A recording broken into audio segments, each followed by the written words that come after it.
Hey everybody, in this video we're going to talk about a second rule for determining an atom's oxidation state, which says ions have an oxidation number equal to their charge.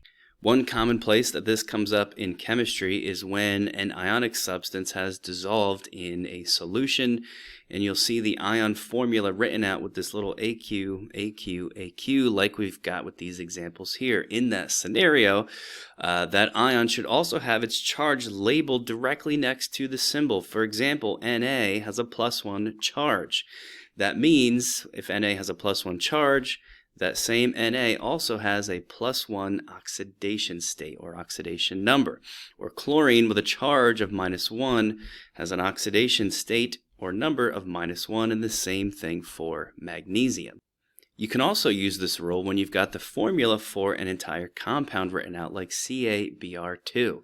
This rule applies here because CaBr2 is an ionic compound. I know that it's an ionic compound because calcium is a metal and bromine is a nonmetal. And anytime metals are bonded to nonmetals, that's an ionic compound. The key here is that, guess what ionic compounds are made of? They're made of ions. So all I've got to do is know the charges of these ions, and again, those charges are the oxidation numbers. For example, calcium's charge is a +2. That means its oxidation number is a +2. Bromine's charge is -1. That means its oxidation number is a -1. And you can use that same rule for lots of different ionic compounds. Here's one that looks a little bit scarier, but it follows the exact same concept. Pb is a metal, and SO4 is a polyatomic ion made of nonmetals, so I know this is an ionic compound. That means the charges of these things will be equal to their oxidation numbers. Now, SO4 is a polyatomic ion. Its charge is a -2. But we've got to be a little bit careful here because -2 is not an oxidation number, because oxidation numbers are specific to atoms.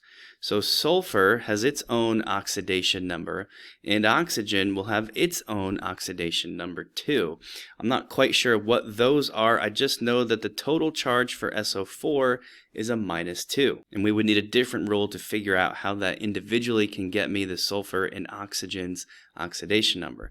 What I do know, though, is that if SO4 is a -2, then my lead, my Pb, has to be a +2. And since lead's charge is a +2, I know that lead's oxidation number is a +2. That wraps it up for this video. Thanks a lot for watching.